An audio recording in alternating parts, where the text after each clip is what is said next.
ಸರಿ ಸರಿ ಸರಿ. ಇವತ್ತು ದಿನ ನಮ್ಮ ಪಾಲಿಗೆ ಮಾತಾಡಲಿನ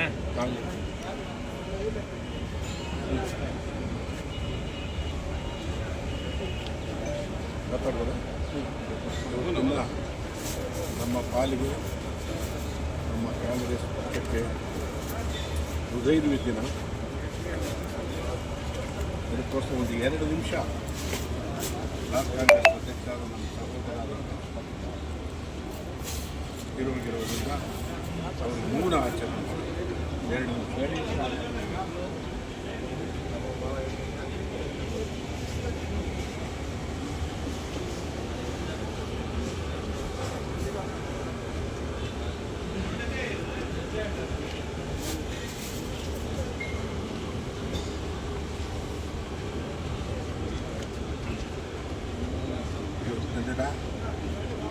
ನಮ್ಮ ಪಕ್ಷಕ್ಕೆ ತುಂಬ ಅಗಾಧವಾದಂಥ ದಿನ, ಮುರುಗಂಡ ದಿನ.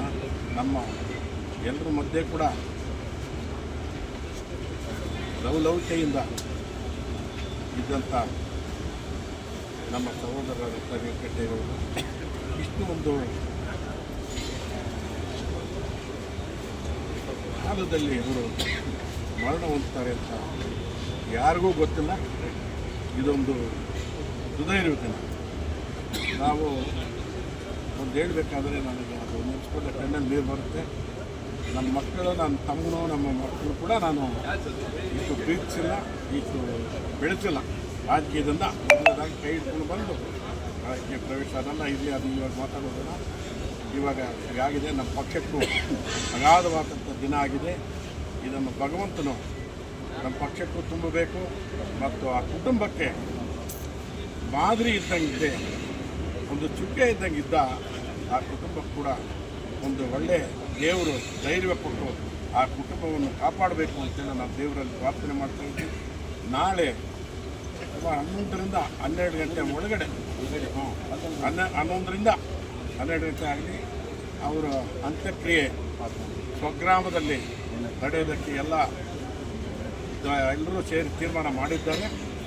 ಮೇಲಾಗಾಣಿಯಲ್ಲಿ ಆ ಸ್ವಗ್ರಾಮದಲ್ಲಿ 11 ಗಂಟೆಗೆ ಎಲ್ಲರೂ ಕೂಡ ಸಹಕರಿಸಿ ಎಲ್ಲರೂ ಬರೋರೆಲ್ಲ ಬಂದು ಭಾಗವಹಿಸಿ ಅವ್ರಿಗೊಂದು ಸಾಂತ್ವನ ತಿಳಿಸಿ ಹೋಗ್ಬೇಕಂತೇಳಿ ಇಷ್ಟು ದಿನ ಕೂಡ ನೆನ್ನೆವರೆಗೂ ಕೂಡ ಒಂದು ಹೋಟ್ಲು ಎಲ್ಲೋ ಪ್ರೋಗ್ರಾಮ್ ಹೋದಾಗ ನಾನು ಕೆಮ್ಮಿದೆ ಅಣ್ಣ ಅಂತ ಹೇಳಿದೆ. ಹೋಗಪ್ಪ ಮೊದಲು ಇಷ್ಟಕ್ಕೆ ಅಂತೇಳಿ ನಮ್ಮ ಮಗು ಹೇಳಿದ್ರೆ ಹೋಗ ನೀನು ಅಂತೇಳಿ ಬೈದೆ. ಇಷ್ಟ 2 ಗಂಟೆಗೆ ನನಗೂ 10ಗೂ ಫೋನ್ ಕಾಂಟ್ಯಾಕ್ಟ್ ಅಷ್ಟೇ. ಈ ಹೃದಯದ ದಿನ ಬೆಳಗ್ಗೆ ನಾನೆಲ್ಲ ಬಂದ ತಕ್ಷಣ ಫೋನ್ ಬಂತು, ಹೊರಡೋಷ್ಟರೊಳಗಡೆ ಮರಣ ಹೊಂದಿದ್ರು. ಇದು ಏನು ಆಚಾರ, ಇದೇನು ಅಂತ ನಮಗೆಲ್ಲ ಚಿಕ್ಕವರು ನಾವು ಸಾಮ್ರಾಣಿ ಮಣ್ಣು ಹಾಕುವಂಥ ಒಂದು ದುರಾದೃಷ್ಟ ಬಂದಿದೆ.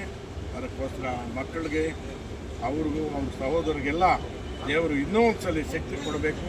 ನಮ್ಮ ಪಕ್ಷಕ್ಕೆ ಆಗಿರೋ ಅನಾಹುತವನ್ನು ತುಂಬಬೇಕಂತೇಳಿ ನಾನು ಎಲ್ಲರಲ್ಲಿ ಪ್ರಾರ್ಥನೆ ಮಾಡ್ತೀನಿ. 11 ಗಂಟೆಗೆ ಎಲ್ಲರೂ ಕೂಡ ಮೇಲಗಾಳಿಗೆ ಬಂದು ಅವರಿಗೆ ಒಂದಷ್ಟು ಮಣ್ಣಾಕ್ ಹೋಗಬೇಕು ಅಂತೇಳಿ ನಾನು ಬೇಡ್ಕೊಡ್ತಾ ಇದ್ದೀನಿ.